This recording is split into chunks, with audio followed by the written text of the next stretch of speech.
Ya, pemirsa wajah-wajah baru dan wajah lama mewarnai Kabinet Prabowo Gibran dan juga pemanggilan calon menteri ini didominasi oleh non-partai. Selain itu, kader PDIP, PKS, dan Nasdem sehingga saat ini belum terlihat dalam pemanggilan calon menteri Kabinet Prabowo Gibran. Dan untuk membahas lebih lanjut, kita saat ini sudah terhubung dengan pengamat politik Ujang Komarudin. Mas Ujang Komarudin, bagaimana kabarnya Mas? Alhamdulillah, baik Bang.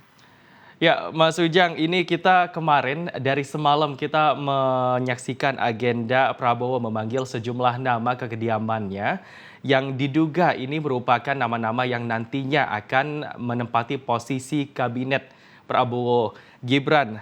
Dan terkait dengan hal tersebut, ada sejumlah nama yang dari wajah lama, tapi ada juga yang dari wajah baru. Bagaimana tanggapan Anda? Ya, saya sih melihatnya kombinasi ya, mix campuran wajah lama dengan wajah baru. Ini kan sesuai dengan pernyataan Pak Prabowo dalam sebuah pidatonya mengatakan bahwa menterinya nanti di kabinetnya akan diisi ya kurang lebih setengahnya 50%-nya adalah dari wajah-wajah yang lama. Dan ini sangat wajar ya. Kenapa? Ada beberapa pertimbangan yang dimiliki Pak Prabowo. Yang pertama, pertimbangan keberlanjutan. Nah, wajah lama ini kan penting untuk bisa memastikan keberlanjutan pemerintahan dari Pak Jokowi kepada Pak Prabowo. Misalkan Bu Sri Mulyani ya dipanggil, kalau seandainya menempati Kementerian Keuangan atau Menq kembali, itu kan ada politik anggaran yang memang keberlanjutan dari masa Pak Jokowi kepada masa Pak Prabowo.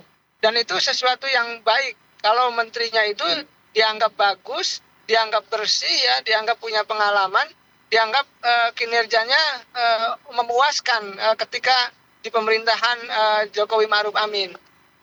Yang pertama itu. Yang kedua tentu ada kebutuhan juga untuk kalau bahasa saya power sharing ya, akomodasi politik. Dan ini sebenarnya bukan sesuatu yang haram ketika berkoalisi gitu ya, diganjar kursi menteri, itu sesuatu yang umum saja dalam teori politik.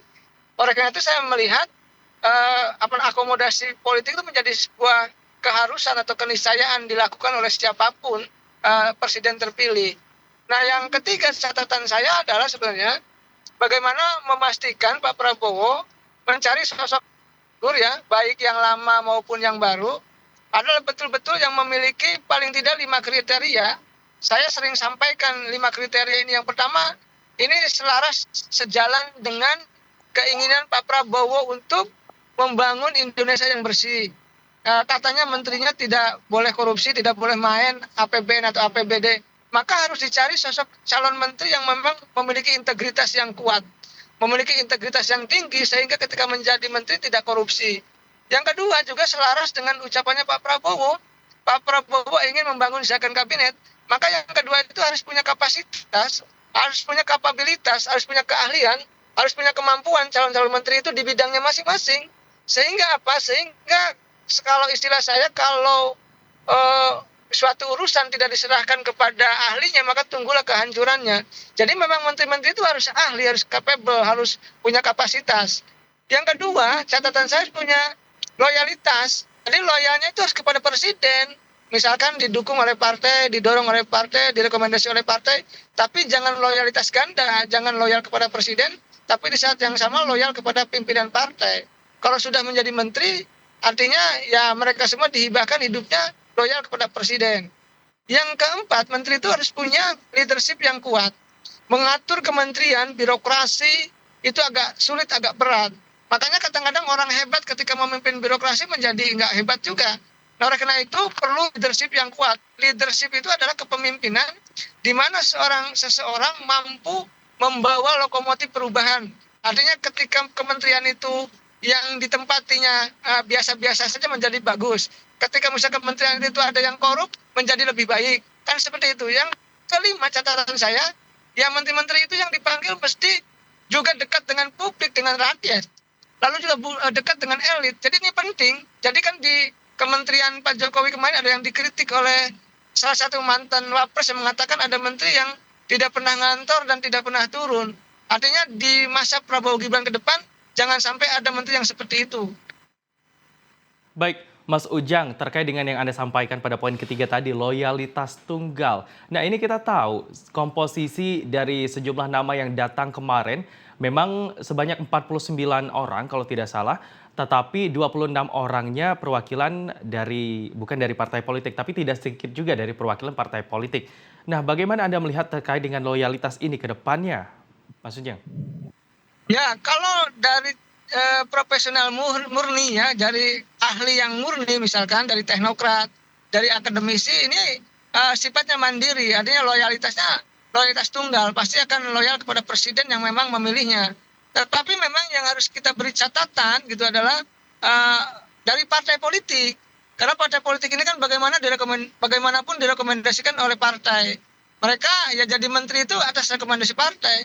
Saya punya juga apa namanya senior menteri gitu yang direkomendasikan oleh partai ketika sudah dilantik menjadi menteri oleh presiden dan di tengah jalan partainya mencabut dukungan akhirnya diresapel juga oleh Pak Presiden gitu. Nah dalam konteks itu ya suka tidak suka senang tidak senang kita belajar dari pengalaman walaupun direkomendasi oleh partai maka ke depan ya tetap loyalnya harus loyal kepada presiden karena bagaimanapun eh, menteri itu adalah anak buah presiden ya. Oleh karena itu kerjanya untuk presiden dan untuk merealisasikan visi misi dan janji-janji kampanye dari Prabowo Gibran itu yang harus dilakukan, bukan untuk kepentingan partai atau untuk membesarkan partai, bukan begitu. Mas Agung, tadi Anda juga menyatakan pada poin kedua terkait dengan kapabilitas seorang menteri. Nah, menurut Anda, dari sudut pandang Anda, bagaimana kriteria yang digunakan oleh Presiden Prabowo dalam menentukan kabinet berdasarkan nama-nama yang sudah hadir kemarin? Ya, kapabilitas ini kan soal kemampuan, ya. Soal kapasitas. Nah ini kan bisa diukur, bisa diuji. Misalkan kalau menteri-menteri yang lama gitu ya, itu kinerjanya seperti apa, bagus nggak? Ini kan kelihatan.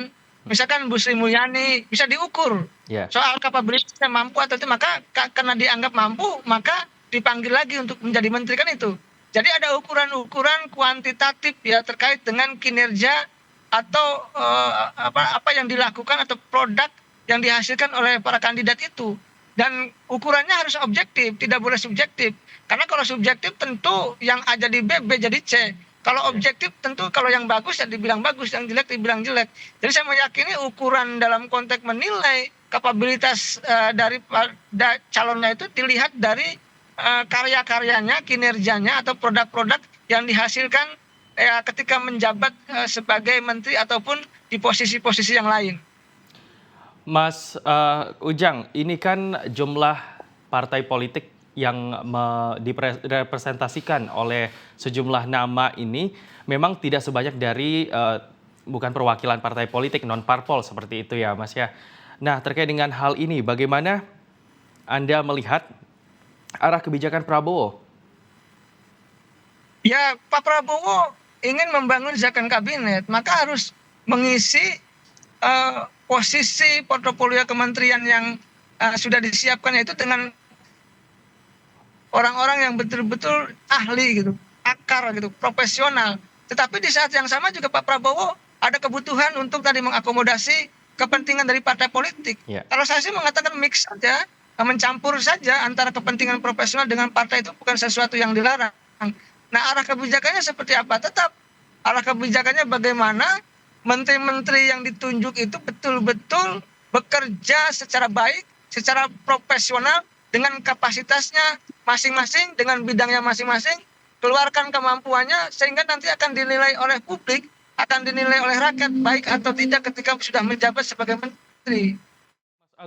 Mas Ujang, tadi Anda menyatakan bahwa ada kepentingan partai politik juga. Apakah ini tidak menimbulkan spekulasi di masyarakat bahwa hak prerogatif Presiden Prabowo ini tereduksi oleh kepentingan politik, Mas? Ya, dari dulu hak prerogatif presiden